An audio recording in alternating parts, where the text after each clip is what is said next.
आज हम बात करते हैं माहवारी का बंद हो जाना। दो किस्म की होती है, एक को प्राइमरी कहते हैं, एक सेकेंडरी। आज हम बात करें प्राइमरी, यानी कि कोई बच्ची 15 साल पूरा करके 16वें साल में आ गई है, लेकिन उसको अभी तक माहवारी नहीं आई है। उसके रीजंस कौन से हैं? क्योंकि ये हो सकता है कि मेडिकल कंडीशन भी हो या माहौलियाती तब्दीली की वजह से भी हमें रूल आउट करना पड़ेगा। सबसे पहले मतलब जो मेडिकल कंडीशंस नहीं है, किसी की फैमिली में जेनेटिक्स में देर से बड़े होते हैं, या कोई बच्ची जो है वो बहुत दुबली पतली होती है, बहुत ज़्यादा एक्सरसाइज करती है, तो उसकी बलोगत देर से होती है, तो उसकी माहवारी भी देर से आती है। लेकिन जो पैथोलॉजिकल है, यानी कि जिसमें हमें अगर नहीं आती है तो हमें वजह ढूंढनी पड़ेगी, वो क्यों होती है?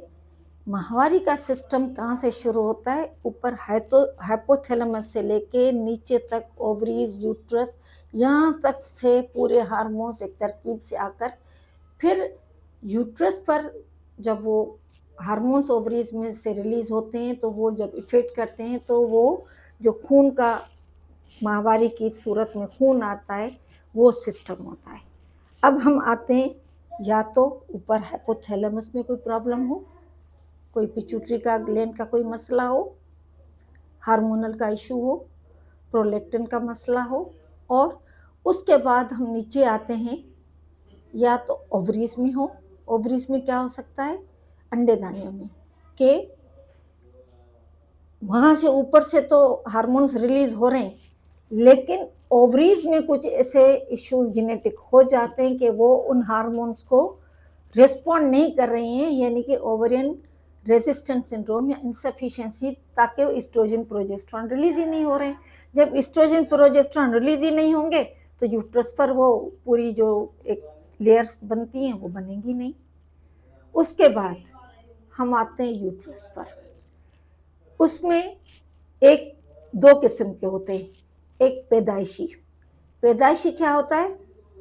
ओवरीज पैदा हो गई, मुलेरियन डक्ट डिफेक्ट, यानी कि जो मुलेरियन डक्ट बनती है एम्ब्रियो में वो डेवलप ही नहीं होती। ओवरीज बन जाती हैं, यूट्रस नहीं बनता, या बनता भी है तो एक रूडिमेंट्री टाइप होता है, यानी कि एब्सेंट यूट्रस। 16 साल तक बच्ची को माहवारी नहीं आई तो हमें ये सारे जहन में रखने पड़ेंगे।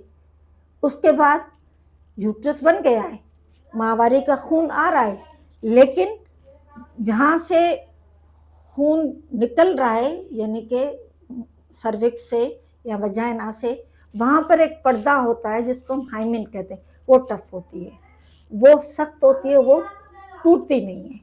जब वो ब्लड तो आ रहा है लेकिन वो पीछे फ्लो कर रहा है, इम्परफोरेटेड हाइमेन। या वजाइना में एक सेप्टेट होता है, एक सेप्टा होता है जो उसके फ्लो को बाहर नहीं आने देता। ये और एंडोक्राइन डिसऑर्डर्स होते हैं, टर्नर सिंड्रोम वगैरह, वो बहुत रेयर होते हैं। लेकिन इन सब के लिए अगर 16 साल तक बच्ची को माहवारी नहीं आई, डॉक्टर के पास जाए। तशखीस जो है वो इसकी इतनी मुश्किल नहीं है।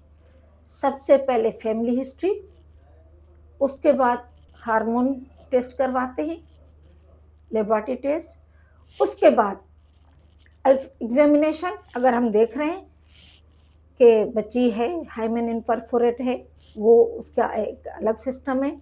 या अल्ट्रासाउंड से हमें पता चल जाता है कि यूट्रस डेवलप हुआ है या नहीं हुआ है, या एब्सेंट यूट्रस है। खुदा के लिए ऐसे केसेस हमने बहुत सारे देखे हैं जो बगैर माहवारी आए बच्चों की शादियां कर देते हैं, और फिर पता चलता है कि बच्ची का तो यूट्रस ही नहीं था। ये केसेस मैंने अपनी अल्ट्रासाउंड वाली प्रैक्टिकल क्लिनिकल लाइफ में देखे हैं। एक ज़िंदगी तबाह नहीं होती, ख़ानदान तबाह होते हैं। एक दफ़ा डॉक्टर से मशवरा कर लें, फिर आपका डिसीशन है, जो आपको करना हो करें, लेकिन एक दफ़ा डॉक्टर के पास जाएं।